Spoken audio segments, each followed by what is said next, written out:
So this is Juneau Gastineau Rotary Club on March 4th, 2021. And we are pleased to welcome today as our speaker, Mike Mason from First National Bank, Alaska. And I saw this presentation probably, I guess it was in December, through the school business group I work with. And I thought this is information that a lot of people need to hear.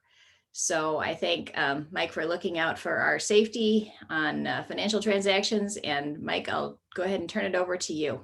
Thanks for being with us. Sure thing. Thank you, Amy, and thank you all for inviting me, giving me this opportunity to speak to you, to the lovely folks in Juneau. I, despite being a lifelong Alaskan, have still not visited your area of the state, and I need to make up for that once we're past this whole COVID business and come on down and travel around there, maybe give this speech in person. So for today, given the time, I'm going to deliver a fraud trends presentation, very similar to what Amy saw, not as long as the usual speech I give to businesses. And I've also altered the content to include a little more about personal scams and fraud that's affecting Alaskans throughout the state, regardless of whether they are actively running a business and employed by a business, retired, in school. Doesn't matter what type of Alaskan you are. Some of these fraud schemes are going to target you this year. I guarantee it, if they already haven't in the last 2 months. So the best way to defend against many of these schemes is just to be aware of them. And you'll notice in the course of this presentation, I'm not going to talk about a lot of technical flaws that hackers are going to get into your phone and do something to you, because that's actually rather difficult. What the schemers, what the fraudsters go for is they try to essentially hack your brain. They want to get you to volunteer to give away your money to them, and these are the methods that they're successfully stealing money from people. So without further ado, romance scams are on the rise. There's just, I don't think there's been a week or month that's gone by in the last year that I haven't heard of either a customer or a friend of someone I know or a parent who has fallen victim to one of these scams. They're not always a love interest. Sometimes it's a friend, but essentially folks will reach out to someone. They will purport to be interested in that person. They'll establish a rapport through texting, messaging, online only. Oftentimes the perpetrator lives overseas, and they will claim that they are going to fly to Alaska and get married, or do some sort of trip of a lifetime, and they've got all this plans, and the victim is often very excited to actually meet this interest of theirs in person, and then they get a call or a text asking for money because the perpetrator is allegedly in the airport ready to buy their ticket, but the price changed. And as soon as you send them that money, they are going to say that they got through security, but they have to pay a customs fee to get out of the airport. And if you keep sending them money, they'll keep coming up with reasons why their trip has been delayed. They're now in another airport on their way to America. It just is never ending. If you send them $1, they'll want 10. If you send them 10, they'll want 100. And it continues to escalate in dollar amounts, and the individual will never actually arrive. The Federal Trade Commission has some information out there. They updated in 2020 because while I don't have 2020 numbers yet, those haven't been published. I guarantee that it was more than 24,000 victims, which was the last reported number, and millions and millions of dollars have been lost to this scam, hundreds of millions per year. So since 2015, they've reached over $1 billion of fraud perpetrated through this scam. So if someone's asking you for money and you don't know them and you've never met them in person, it's probably best to second guess that and perhaps not deliver that money. If you know someone who starts talking about having a love interest or someone they're dating, and then you learn they have not actually physically met that person, there's a couple of red flags to look out for if they start talking about needing to help them and send them money and things like that. It might be best to gently warn them, we are asked to be our brother's keepers to a certain extent, and if we can protect those around us from being victims to this, there's no real way to get the money back if they send it out. So it's best to try to help them learn not to do that. And there's a link, and I can share this presentation after the fact with the lovely folks that organize this, so that all these references will be available to everyone. So in the romance scam, the perpetrator is an imposter. Essentially, they're pretending to be someone who loves you.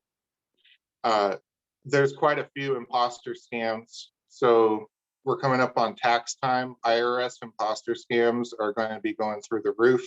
If you already haven't received a fake IRS email that's not actually from irs.gov. Also, the IRS doesn't email you to tell you that you owe them taxes. They'll send you a letter.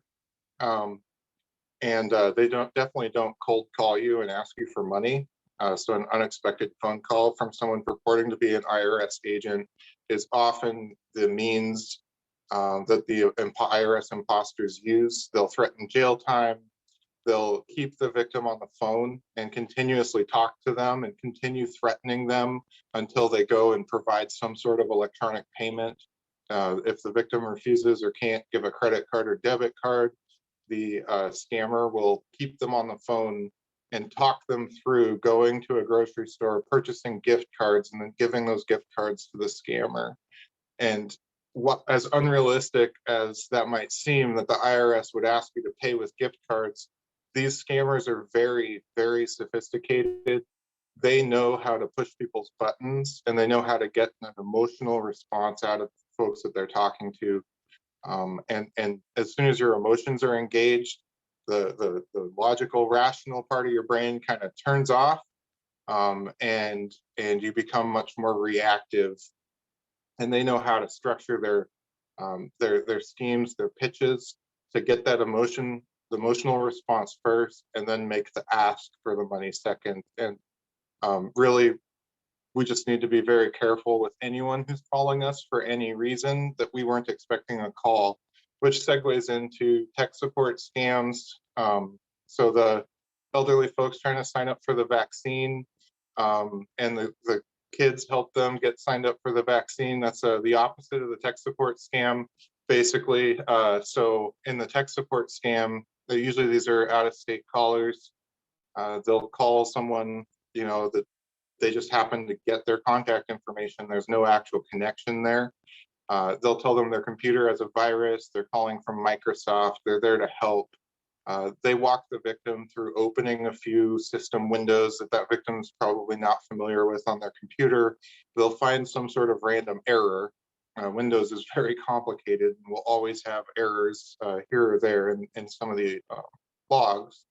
And so if they can show someone an error, they will then say, oh, this is proof that your computer is infected.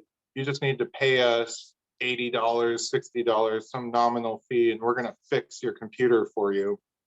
Well, they'll then get the credit card number.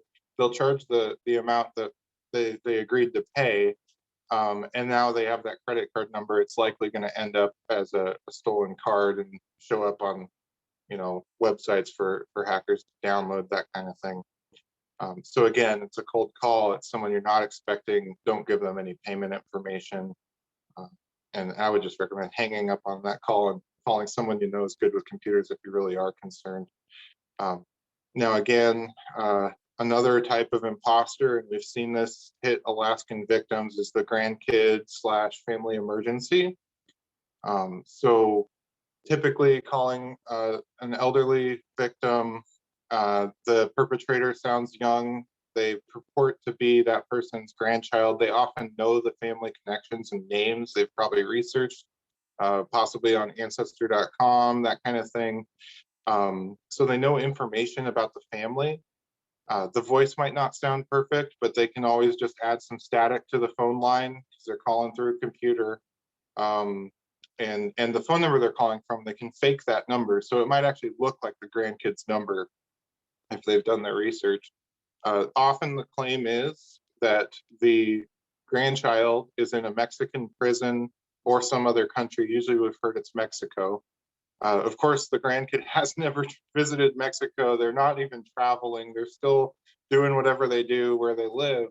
But the victim is convinced that they've been arrested, and unless they pay this bribe and send a bank wire to the individual who's actually the one calling them, purporting to be the grandchild, unless they pay the wire, their grandkids gonna have a really bad time in this Mexican prison. That's the emotional threat, immediately followed by a demand for a bank wire or a money order. And the reason they ask for a bank wire or a money order is you cannot get that money back. Once it goes to that foreign bank, they are not going to respond to a US bank's request to return the funds. If there's a bank wire above 50,000 US dollars, the FBI might get involved. And they might be able to convince certain banks to hold those funds, but only if it's immediately, because these fraudsters are probably sitting in that bank lobby, waiting for the confirmation the wire's been sent. And as soon as the cash is available in that account, they will drain that account to make sure that the funds can't be recalled. And then you have Social Security scammers. They'll claim that their Social Security payments were overpaid, or there was some issue with their eligibility. Unless they repay the amount immediately, that they're going to go to jail, or there's going to be financial consequences. And the average amount that the scammers have gone for is $1,500, which is a lot of money for someone living on fixed income. That is most of their Social Security deposits. That it's just such a sick scam that these folks are pulling. Again, these are typically cold calls. They're a phone rings in the night and or in the morning, whatever time of day, and the scammer just stays on the phone, keeps the person engaged, engages them emotionally, and then demands money, or else there will be severe consequences they're claiming. Any of these scams should be met by hanging up the phone. And if you really do think the IRS, might have some interest in you, or Social Security or whatnot, or your grandchild, call a number go to their actual legitimate website and send them a message and say, I received a call from someone purporting to be an IRS agent. Is there anything wrong with my standing with the IRS? Is there anything I should be worried about? And they're probably going to respond, oh, yeah, there's a lot of scammers trying to pretend to be us. Don't worry about it. But that's the way to kind of make sure that wasn't a legitimate call, is to go to a legitimate source to reach that entity, whoever it is, whether it's your grandchild, call them on a number if it's Social Security or IRS, go to their website. So those are the imposter schemes we're seeing affect folks. There's one that just came up last week. At the end of February, I became aware of, and I didn't have time to add this to the slide deck here, but I became aware of fake mortgage home insurance letters going out. And these are targeting folks with loans through multiple banks and locally. And the letter will show up with a pink address line showing through the envelope. So it looks like a bill that you missed your payment on. And it's got some language in it claiming that it's the last attempt to contact you. You have 5 days to respond. So they're applying time pressure and urgency to the ask. And then they're listing the cost of repairing major appliances in a home, like your water heater and things like that. And then offering a fraudulent home warranty. And they purport to be representing your bank in the course of offering this home warranty. If you call the number that's listed on the letter and give them your credit card, they will drain that card. They'll use it for everything under the sun, buying Adidas, buying Apple computers at the store. It doesn't matter. Whatever high value ticket items they can buy and resell. So that is a scam. If you get one of those letters, do not respond to it. So again, an imposter, because they're pretending to be your bank. So The other category of scams we're seeing folks fall for are the too good to be true scams. And so the traditional version of this is the Nigerian prince. Dear sir, I'm writing to you to tell you I have millions of dollars. And if you send me a couple thousand or 10,000 or however much you're willing to send me, I'll send you back 100 times that amount. So if you send me $10,000, I'll send you $1,000,000 because I want to get this money out of my country. It's embargoed and whatever their story is. And that's fake. And people are pretty good at noticing that that one's fake. The Nigerian prince isn't getting as much money these days. But what they've converted to is other too good to be true type scams. So it is just too good to be true that a Nigerian prince is going to directly contact me and say, I want to give you 7 figures and just hand it to you, right? That's just not believably realistic. It's not going to happen. It's too good to be true. Well, other things that are too good to be true are that I'm selling a junky my nightstand. It's all, it's got maybe the water cup spilled on it a couple times, so the wood is a little bubbled or something. And I'm like, I'm getting rid of this thing, buying some new stuff for my house, so I'm putting on a garage sale. But it's COVID, so I don't want a bunch of people to come over to my house, so I'm going to list it on Craigslist for, I don't know, $20. And it was too good to be true. If I list a piece of junk on Craigslist for $20 and someone contacts me and wants it and then sends me $200 on a check, it's just too good to be true. No one's going to pay me $200 for my old nightstand, right? So the buyer is going to contact the seller who they overpaid, and they're going to say, oops, I wrote the check for $200. Silly me. Why don't you just keep 50 of it and just double what you were asking for the nightstand and send me back the difference? Just send me back 150. Well, I might be a little suspicious about that. I'm going to wait a couple of days. Well, the check cleared my account. That means it's good, right? I have this $200. No, it doesn't mean it's good. What it means is that fraudster stole a check from someone who had $200 in their account, and that $200 that was stolen is now in your account. If you give the $150 to the fraudster and keep the 50, the person whose check was stolen is going to report it stolen to their bank and say, this $200 that came in my account, that's not my check, that's not my signature. And sure enough, your bank is eventually going to come to you and say, that $200 that was deposited in your account is not valid. That money was stolen, and we're going to need that back.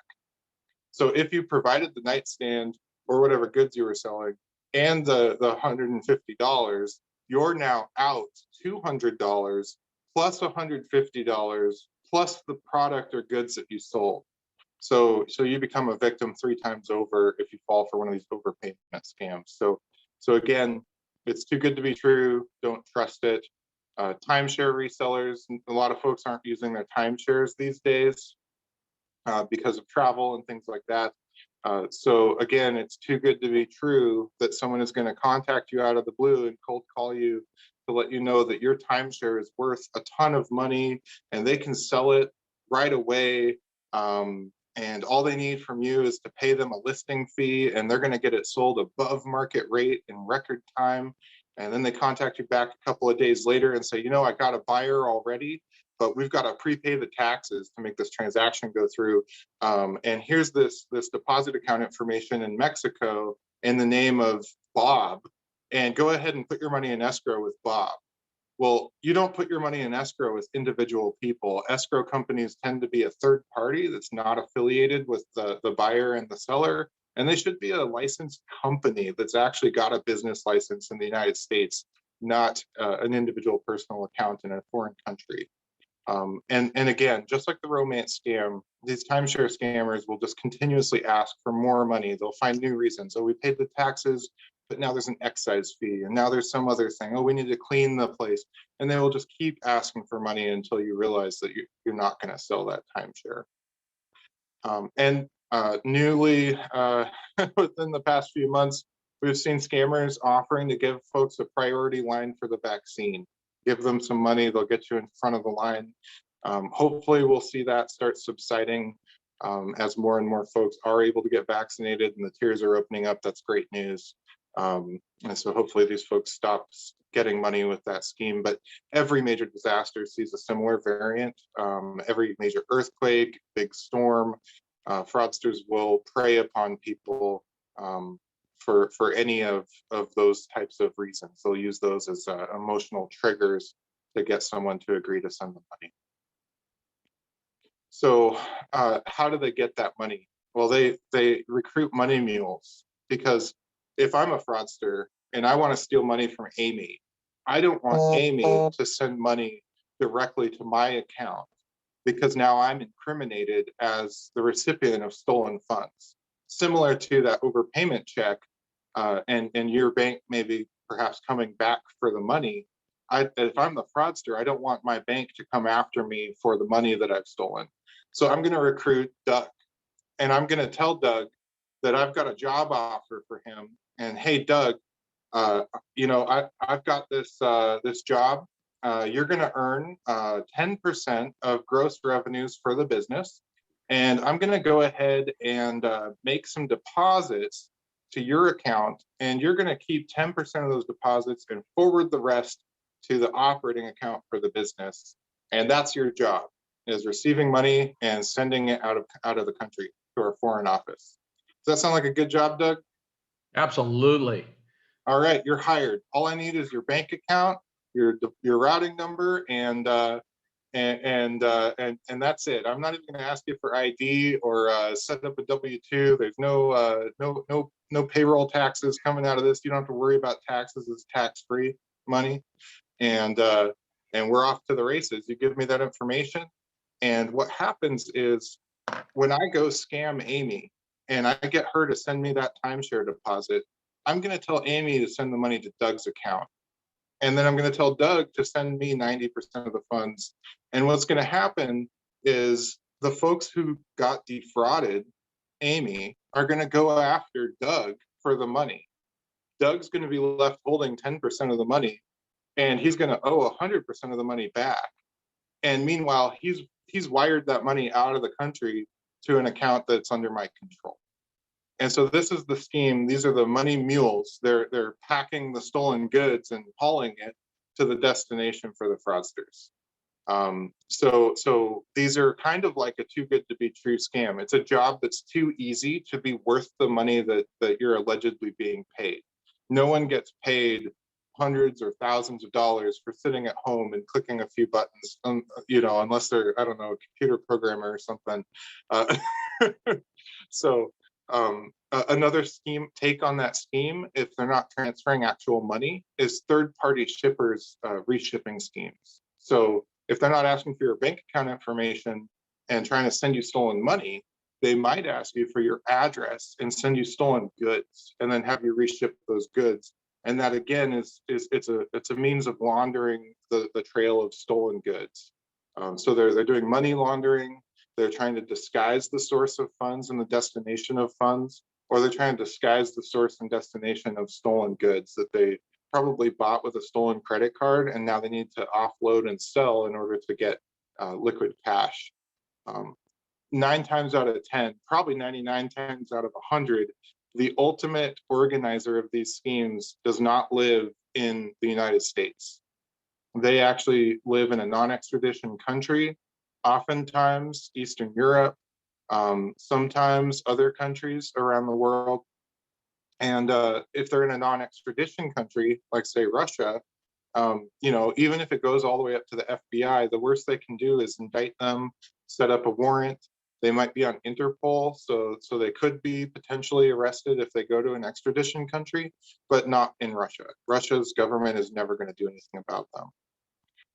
I do want to do a quick time check before I get into the business. I think I still have about 15 minutes. I want to leave some for questions. So do we have about 5-10 minutes for me to keep going? Yes. Awesome. Okay. So I do want to talk about the business threat. And so that business email compromise is the #1 threat that we're seeing in Alaska, targeting Alaskan businesses. So what business email compromise is it's basically identity theft of business identities. So a fraudster will write an email to someone at a business the email will seem like it's coming from a trusted business contact. Now, whether that's your boss, a vendor, perhaps a longtime customer who you know and do business with via email, and they'll ask the employee of the business to do something that ends up being towards a nefarious gain. Whether that something is sending money out of the business accounts, perhaps responding to a request for data with W-2s, or giving some information about the company network. What's your IP address, or other sorts of information. Typically, there's an element of pressure. There's a time sensitivity to the nature of the request, and oftentimes they'll ask for the recipient of the request to keep it private. It's a big secret. Don't tell anyone that I've asked you for this. And they'll have a reason that seems perhaps on the surface to be legitimate, but if you dig into it, there's probably some red flags there, and we'll talk about some of those here in just a moment. So here's some examples of actual business email compromise emails. Your big dollar ask. This is not the most frequent in terms of occurrence, but is the biggest loss, the largest dollar amount per successful occurrence that happens. And that's an accounts payable targeted invoice fraud email. So it'll either be from a vendor with a fake invoice saying your payment of $55,000 is late, you need to send it right away, or we're going to apply a 20% penalty. Here's the payment instructions. So that might be coming from a vendor that you do business with, or it'll be coming from the CEO themselves. It looks like it's from your boss or your boss's boss, and it has a big exclamation mark that says high importance next to it. And the email is typically being sent to an accounts payable person who has access to electronic payments. They'll need a large amount of money. They'll need to be paid right away by close of business, send it via bank wire, and they'll have payment instructions.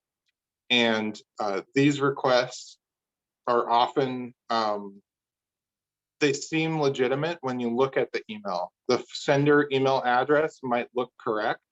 The sender email address might even be correct. If the CEO or if the vendor's email account was hacked, sometimes the fraudsters will actually send the email from that legitimate email account, and they'll often insert this request for money into the middle of an ongoing email string. So you'll be in a conversation with your boss or with the CEO about a new vendor engagement, and you've got a cybersecurity vendor you're bringing in to secure the company's networks. And suddenly the CEO emails back, I sealed the deal, I got us a discount, we need to pay the money today, and here's the payment instructions. And if you just go and send that money out, and call the CEO later and say, hey, I sent that wire, the money's on the way for that engagement we were talking about, and they say, what money, what wire are you talking about? By that point, it's probably too late to try to get the money back, because again, the fraudster was most likely sitting in the branch waiting for the money to deposit in that foreign country, and they're just going to take that money right out of the account. If you find out quick enough, and if the wire hasn't processed all the way through the system, if you call your bank right away, you might be able to stop it.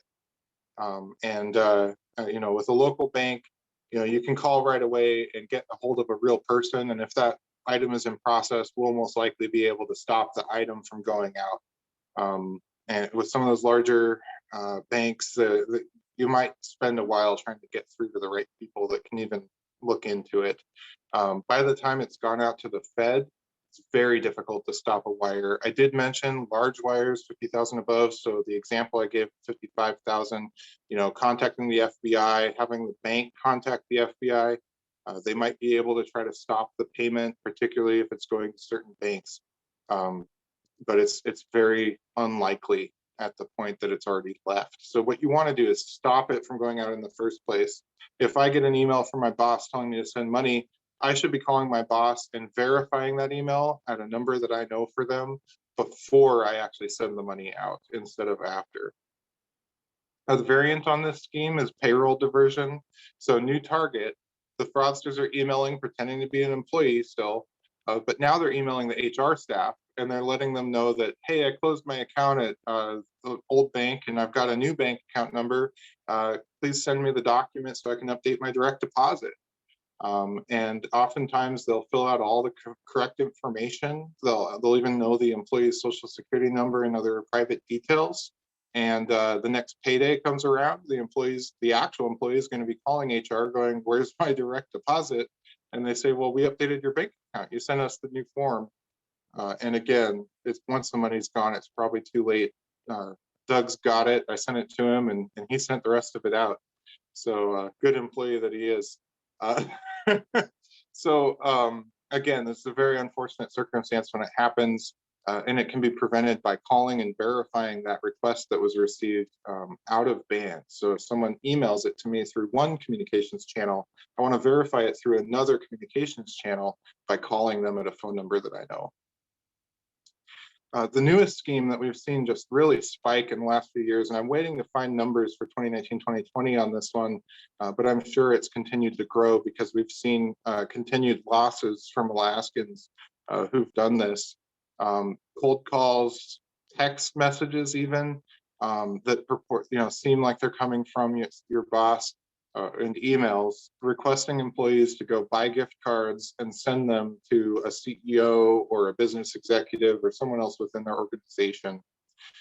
So the victim, is convinced their boss has asked them to buy $300 worth of iTunes gift cards or something, and it's for a promotion, there's a giveaway, there's some sort of reason that makes sense to them. So they go and buy the gift cards from Fred Meyer, Walgreens, Walmart, wherever, and then they provide the picture of the front and back of the card to the fraudster. Well, the fraudster is going to immediately drain those cards. They're going to be empty. If they didn't, you might be able to call the gift card issuer and cancel the card. But once you realize you've been defrauded, when you call your boss and say, hey, I sent you those gift cards you asked for, and they say, what gift cards?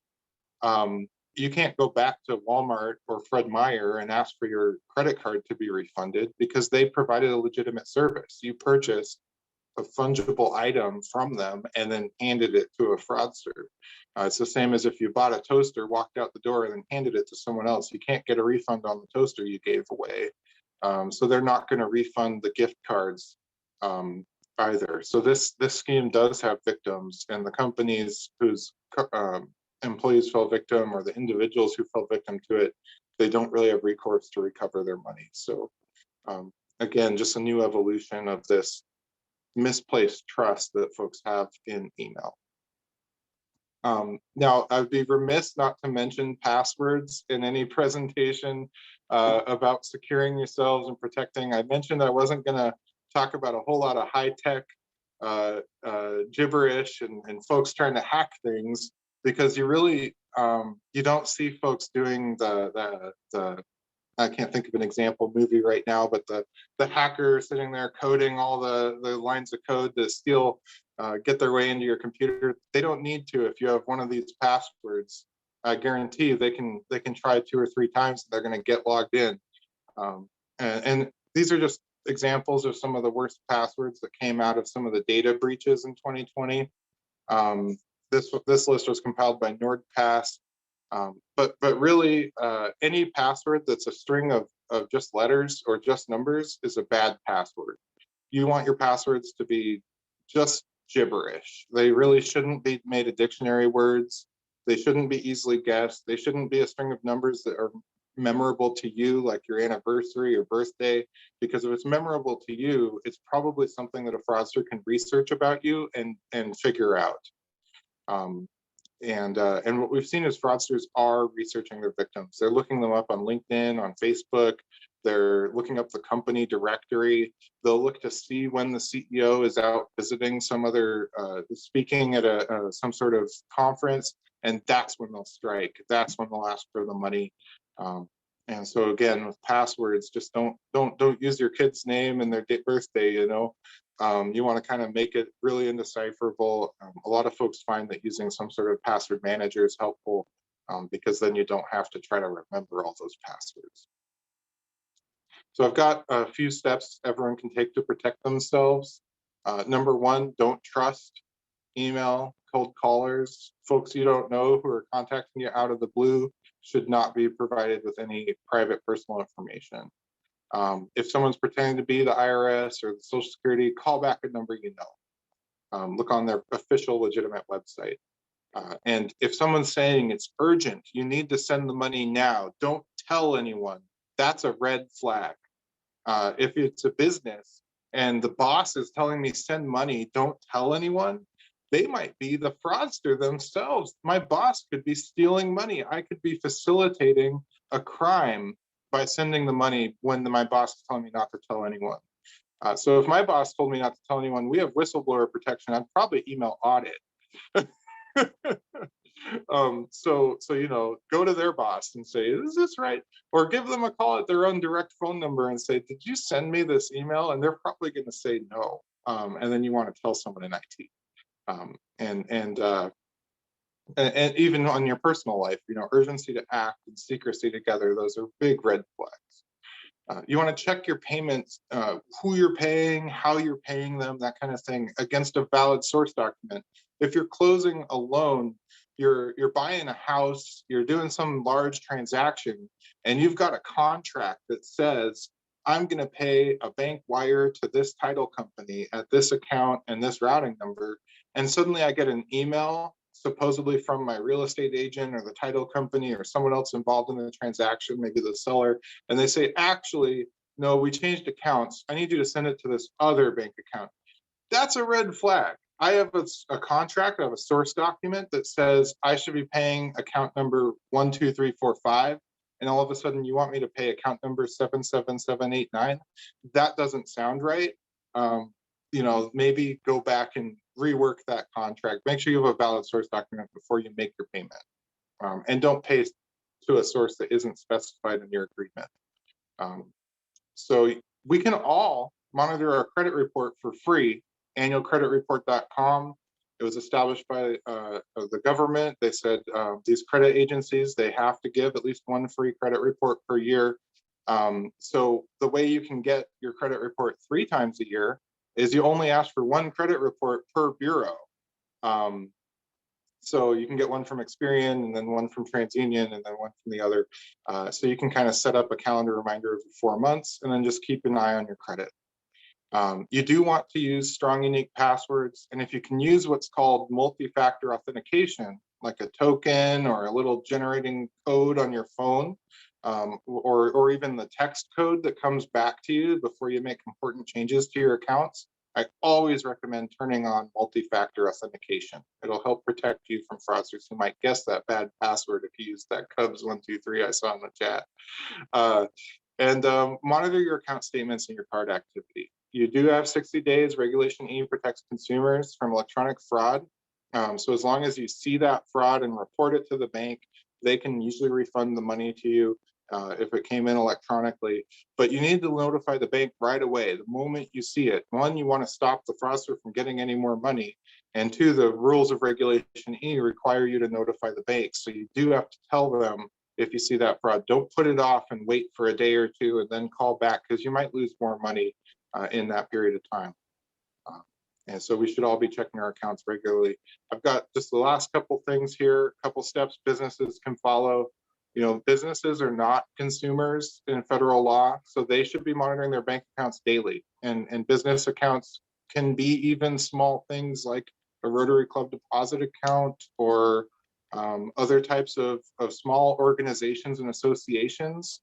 And so if you can't monitor your account daily with your own eyes, like if I'm not going to log in every day, protect that account. Put some tools in place that will prevent money from leaving that account, like debit filters and positive pay, so that any checks that are written will get rejected if they're not approved. And you want to protect those accounts because you only really have 24 hours from time of deposit to try to detect and respond to a fraudulent check clearing a business account. Similarly, any funds just being pulled out electronically, you really just have 1 day. So you do want to make sure you've got notices set up for those accounts, maybe some tools like positive pay to protect the funds in those accounts. Businesses should use firewalls, intrusion prevention systems, things to protect their networks. I'm not going to go into detail on that on this presentation. I'm pretty much out of time here. So payments should be in dual control. Dual control means it takes two people to send money. One person initiates the payment and a second person approves the payment. Kind of like a key and a combination.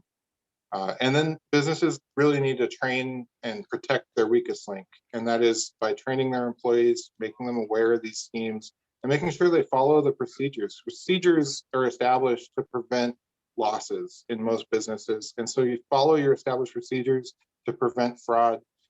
If your invoices need to be approved prior to payment, and you get an email from your boss telling you to pay something, well, make sure it goes through the proper approval process. It needs to be seen by accounting or whoever your payers are. Don't just react to that email, ask questions. And then to end it off here, just do more than the bare minimum to protect your data and to protect your money. And I'll go ahead and leave it off at that, and I welcome any questions. Hello, Michael. Thank you. That was very interesting. What kind of advice do you give to people that actually look forward to that IRS call? I love the IRS one. I think I've spent upward in 45 minutes on the call for the IRS guy. The scammer or the real IRS? No, the scammer. I lead them down a road, man, and I give them. I just make up card numbers. If you want to do that, I mean, it's keeping them on the line and they're not victimizing other people. But I would just be wary. You don't want to give away any information about yourself. I give them all kinds of information. Yeah. You just don't want to inadvertently expose information that perhaps they, could capitalize on and use. Okay. And also I've heard of the folks realizing that they're being scammed, the scammer realizing they're being scammed. They'll sometimes get angry. They'll threaten violence. They'll do other nasty things. And they do know some information about you because they're calling you. So my advice when you get those scam calls is I just hang up on them. And it's just to, I'm not going to entertain it. But I've seen some funny YouTube videos of people scamming the scammers right back, and it's pretty entertaining to watch. It's a bit of shot and fraud, but I'd be careful. All right, thank you, Michael. I think it's past time, so if Michael will stay on the line here just for a little bit, if there's some questions that anybody would like to ask him. But I'm going to go ahead and close the meeting, and everybody go out and be great Rotarians. Thank you for coming. So Anybody Michael, yeah, I do. This is Rosemary. Yeah. So a couple of weeks ago, I woke up at about 6:30 with my phone beeping, and it was a message from Amazon saying that my $1,200 computer was ready to ship. And I had not ordered a $1,200 computer from Amazon. And I got to tell you, the fear of God was, I had to think about what to do. I mean, really. And so I realized that it was a really a pretty ugly situation. So I called my credit card company just to be sure that nothing had gone through there. So they were aware of it. And then I eliminated the email. But it's disconcerting because, this was just a bit past Christmas and I had ordered quite a bit of stuff from Amazon. Does that mean that they hacked into Amazon and my account there, or no? What? Most likely this fraudster got your email address through some website or in someone else's email. If they got into someone else's Outlook or their email. They most likely harvested a list of people's names and email addresses, and they probably sent that same email to 100 other people. But they've personalized it. So they'll say your name at the top. Oh yeah. It seems like it's to you. It looks like it's from Amazon. I'll bet if you were to, you always want to delete those emails. Don't click any links. Don't download anything from those types of emails. But I'll bet if you were to log into your Amazon app on your phone and look at your order history, there's probably no $1,200 computer. I did do that. That eventually. The other thing that is very disconcerting with credit cards is that it's like I just refinanced 2 condos, and now I cannot believe the number of Yeah. supposedly financial institutions that are trying to sell me mortgage deals. So real estate transactions are a matter of public record. And they go into your, the local government's probably going to charge some taxes and things. They have a bureau where everything gets filed, and the name depends on the community. And the fraudsters scrape that information and then start calling you with scams. On the email, just to rewind real quick to that $1,200 Amazon email, what the fraudster wants you to do is click the link in the email. And if you do, it's probably going to take you to a fake Amazon page, because the emotional cue here is, oh no, what $1,200 computer? I need to stop that or see what's going on with it, right? So if you react emotionally to that email, and instead of doing what you did and think about it logically and go, I'm going to call my credit card and make sure that didn't happen. If you just click the email, it's going to present you with a login screen. And so you log in to Amazon, you think, but it's actually going to give the fraudster your Amazon username and password. And now they're going to change your shipping address. And now you're going to be getting a $1,200 computer and a bunch of other stuff ordered on your account. And it's going to be going to their address instead of yours. And so that either that, or they'll try to get your credit card information and other account credentials. Well, this was worrisome because, I buy books at Amazon, so click and buy, it's just too easy. Mm-hmm. It can be difficult. And that's part of the problem, convenience or security. Which one do you want? Yeah. So that one click thing is a little interesting though. I mean, and this was at 6:30 in the morning before any coffee, and my eyes weren't even completely open. Yeah. Oh, that's a good point from Boston in the chat. There are a lot of credit cards that can offer one-time codes where you don't actually have to put in your real credit card number. I think my Capital One card has that. It'll pop up if I'm shopping online and I start to put in the card number. It'll say, oh wait, do you want a one-time code? And that's so that if the fraudster were to get that number, it can't compromise the original card. Okay, thanks. Yeah. Michael, just a quick question. I was just in South Carolina with my parents the last couple of months. They're in their 80s. And I was blown away with the number of calls they were getting from these fraudsters. I mean, it was incredible. So is it common they're just targeting this age group? I mean, Yes. My mother hasn't dealt with the business side of it. My father's not able to do that right now. And it was really upsetting her. And she thought she was behind on payments. So extremely vulnerable population, I think, in some cases. So what safeguards have you seen people taking with that? I guess just trying to educate.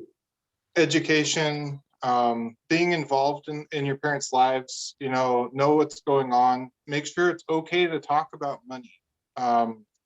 There's a lot of folks that don't like talking about money. It can be very personal. It can be, folks feel if they don't have enough money that it's a source of shame, or they don't want folks to know if they're running into problems. They want to be self-sufficient, and that's okay to be self-sufficient, but also open about communicating what things you're having going on. Have a regular touch point.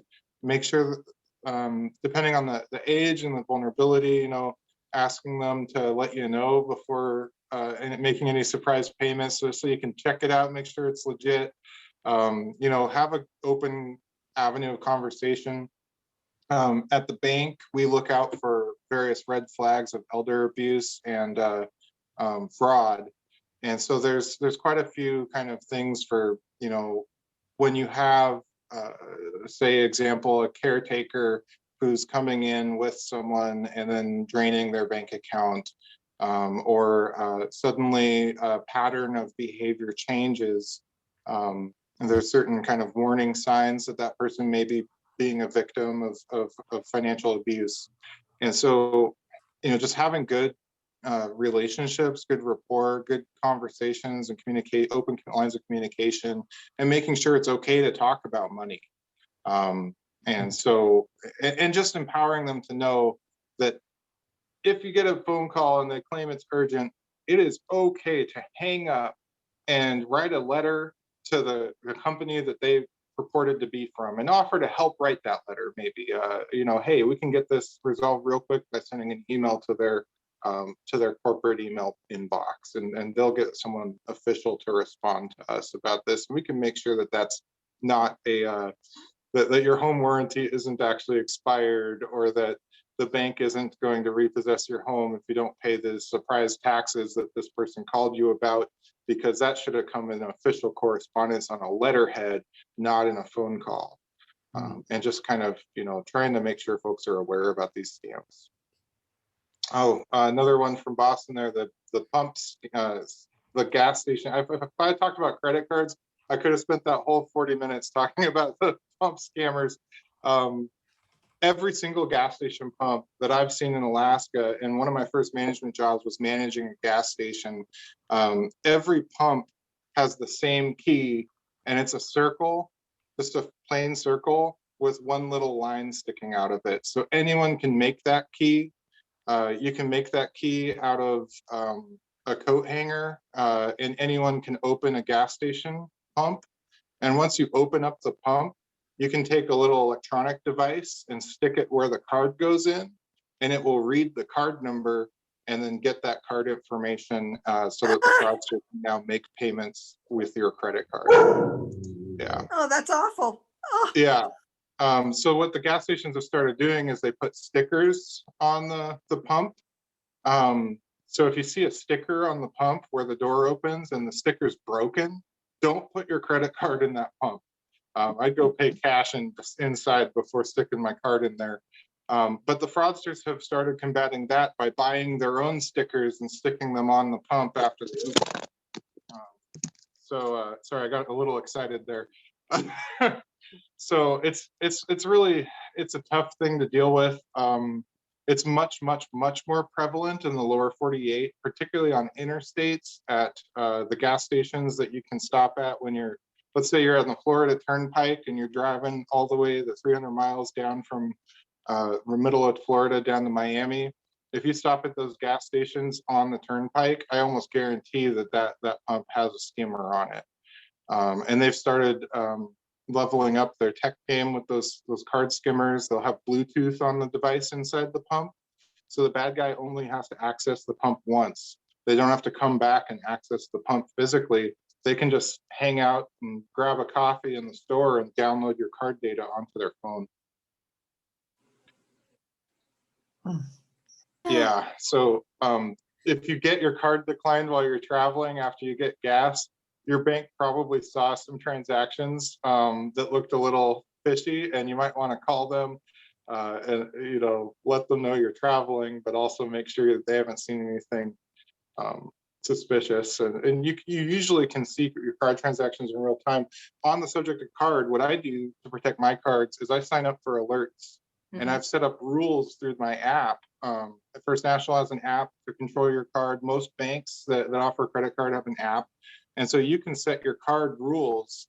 Like my credit card can't be used overseas because I'm not traveling overseas. I don't need someone in, some other country to swipe my card. So it's just disabled, no international transactions. And I'll get a text alert for any transaction over $100. So I don't want to text when I buy a McDonald's, but if someone's buying a TV, I want to know. Wow. It's scary. Yeah, so use the technology that's available and sign up for alerts and know what's going through your accounts. And the best thing you can do is be aware. Yeah. And tell the bank right away if there's some sort of issue. Well, and some of these schemes sound so crazy. Why would someone believe their grandkid had been kidnapped? But like you say, it's the emotional pull that all of a sudden the person's in it, it's emergency. And that's what's done in people that I've known who've been involved in these schemes. Or I want to do a good job. I'm an employee and I get this email and I want to do a good job and it's right before the holidays. And so I'm just not going to stop and question. I'm just going to do it. Well, should have picked up the phone to check and call, Yeah. The other thing I think that people have figured out a long time ago is Social Security numbers. And, you can tell how old people are by the numbers, how the numbers are arranged on their Social Security card. You can tell what state they got it in, first of all. And then, If it's a low number, they probably are over 80, you know? Yeah, so they're and an easy target. the fraudsters have databases now available thanks to data breaches. Equifax suffered a huge data breach, Mhm. and they exposed the social security numbers and credit files of hundreds of millions of Americans. Right. And they're still doing business with the same business model, and probably just slapped a Band-Aid on their technological insecurity that allowed that breach to happen. Meanwhile, fraudsters are using that information to put in loans in people's names, and to commit identity theft. Yeah. Wow. Well, we're coming up on 15 minutes past the hour. I probably need to get to the normal day job here, but it has been such a pleasure speaking with everyone. And I just want to thank you again for giving me the opportunity to talk with you all